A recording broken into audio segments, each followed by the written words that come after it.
Good morning and welcome to week 4 of your training program. Thank you so much for taking time to come in today. Just before we start the program, we're just going to recap on week 3. If there's any questions that you might have, please feel free to ask now. If not, and everyone is happy, we'll just swiftly move along to week 4. Okay, thank you. In week 4, we will be talking about social care report writing.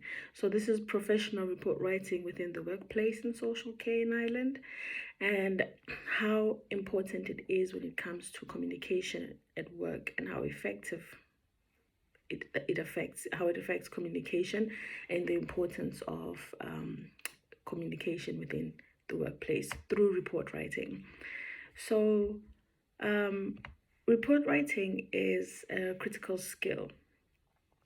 This is very important as this is how you are able to communicate with the team, management, other workers, your colleagues, as well as your clients. And it's very important for the company as this report writing consists of legal documents that need to be assessed by government bodies such as HIQA or TUSLA.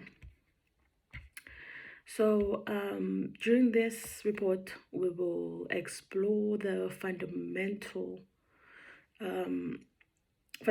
of report writing and practical tips of effective writing, the editing process, the words that could be used or not used, the pros and cons, and how a well-written report looks like. And I'll give you guys a scenario. So the lesson plan, I'm just going to give you guys a quick overview of the lesson plan. The lesson plan today will include the introduction to social care report writing, understanding report writing, its effects, how it affects your communication within the company, as well as your work at work.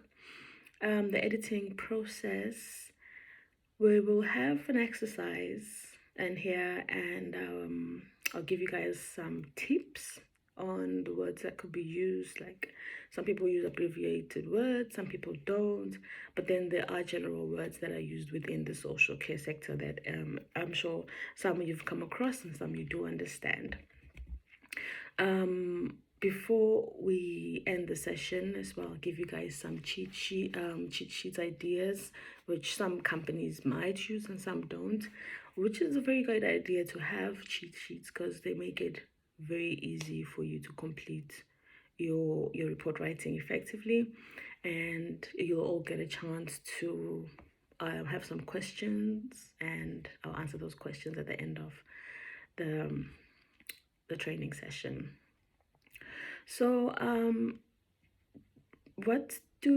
just a quick question to the class, what do you guys understand by the term professional report writing?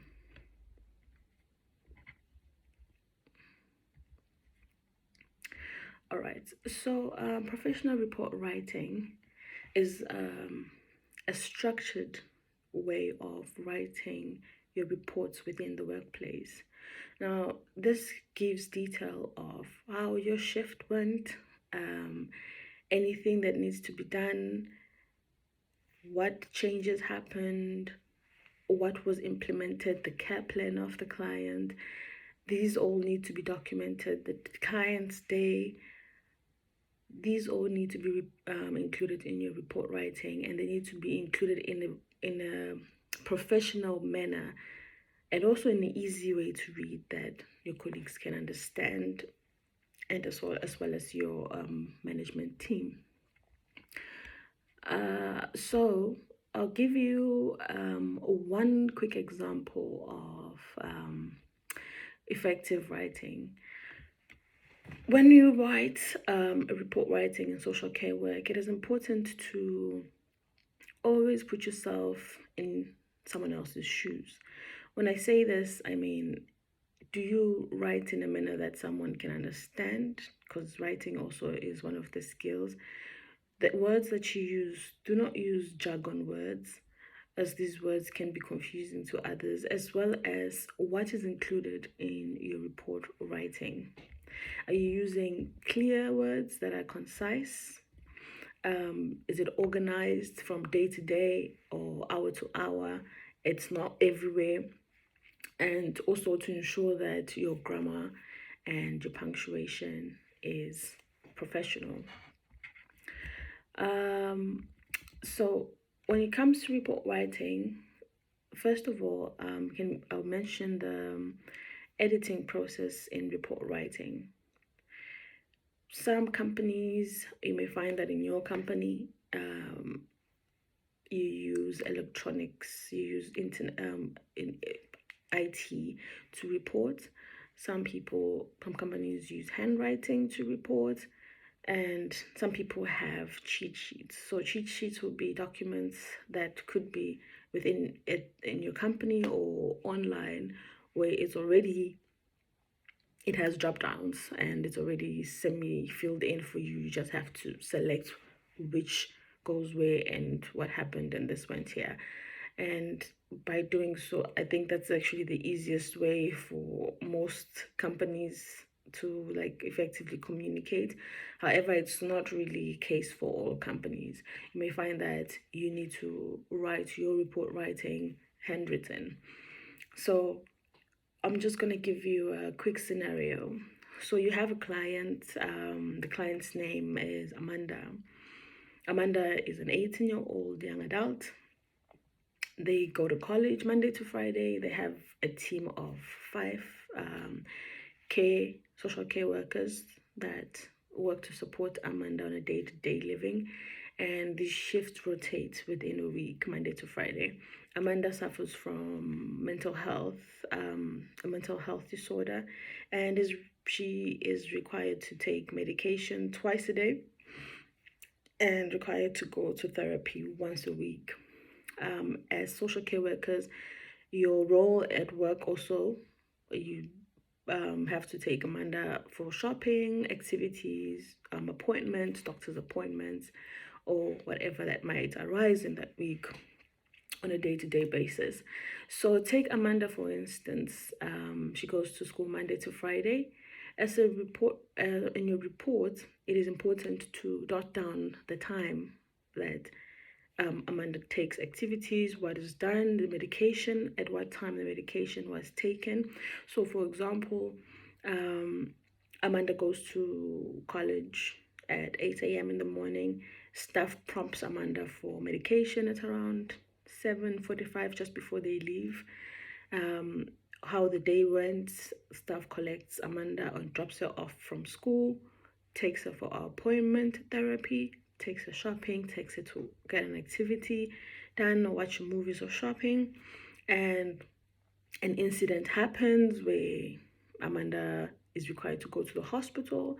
And as a report writer in social care working, it's important to highlight those issues. So how you would put that in a way that is a bit more professional with report writing is have it all structured. By having it all structured, this means that you would be writing from the morning what happened when Amanda woke up. So this is very important, as it does not mislead or lead other members of the team to be confused as to what happened, what time did that happen, why did it happen. And it's important to mention facts, and all these facts that you mention within your report should always have a backup, as in like what makes you think that, because you're not supposed to write your opinion on the report writing. So you would highlight that Amanda went to college at 8 a.m. Staff picked them up at 2 p.m. From 2 p.m., this is important to write the date as well. From 2 p.m. on a Wednesday, Amanda and staff went to the shopping center. An incident happened that led staff to call an ambulance. Around 4 p.m., the ambulance arrived, took Amanda to the hospital, where she was assessed and discharged at around 8 p.m. when we arrived at the house, Amanda was feeling, for example, if Amanda had a lot of feelings going on, you would have to write as well what makes you think that those feeling that's what Amanda was feeling. So for example, if Amanda was feeling agitated, give reasons. It's not enough to just say Amanda was agitated. However, it's important to mention that Amanda was agitated because she kept on shaking and biting her nails, and so you write facts that support the statement for other stuff to understand how Amanda was feeling that time. It's important to also write down how the night ended and how, as a social care worker, you de-escalated or supported the young person to calm down and be okay before going to bed, prompting them for their night medication as well, and how the night went, and so forth, before the next person comes into shift. So now this is very important, because when the next person comes into shift, once, if it depends if you have face-to-face handover, because handovers are part of also effective communication. If you have an effective handover, this is important, because then the next person needs to understand exactly how their day went, and this assists and helps the next person in work not to come in with a different mindset that can overwhelm Amanda or make Amanda feel like she's starting again. It's good to come in there with the same energy that the previous shift worker left.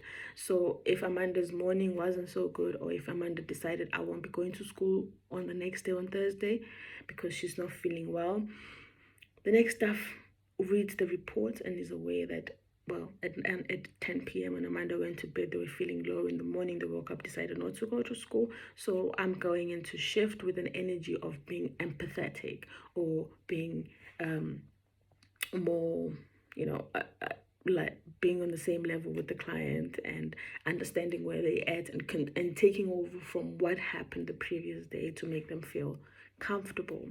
So this makes it also it's very important, makes it very easy for the whole team to work well with the client, instead of coming in with a different mindset, trying to overwhelm the client with different things that they don't need because they are not really on that level. However, you can come in with a mindset that I understood what happened, I know what happened yesterday, and also give your be empathetic and follow through with the day as it is. I hope everyone understood the scenario that I gave. So when it comes to effective communication, the message that, or the report writing, what the importance of it is, was the message clear? Did you reduce any misinterpretation? So did you minimize the risk of it? So the report writer, sorry, the team member that comes in the next shift, did they understand? Were they able to understand the message that you conveyed from your reports? And it did improve also the decision making for the following day. So the practical skills here that I used as well when it comes to report writing is knowing your field of where you're working, your clients that you work with, an overview of a client's profile. This helps you to understand what level the client is on, because some clients differ. Some clients need more support than other clients. Some client may not need a lot of support. Some clients need staff to be close with them. Some clients need to be left alone. So all of this can be avoided. It builds the trust between the client, the young person, the team, when all this is happening together. I'd like to also add in how we would be writing these documents. So it's important to also factor in how you write this document. You need to use words that other staff will understand. So for example, there's abbreviated words that companies use, such as young person. This could be YP, or social care worker could be SW, SCW, or different words that could be used within the companies that all the company have, which are different, but they are understandable. So you could write them in shorts as long as your other person, the other staff can understand, or write them in full. Depends on how you write them, as long as it does not lead to someone being left vague and not understanding what's happening. So just a quick recap on today's lesson is just to mention to you again how important it is to effectively communicate within the social care sector.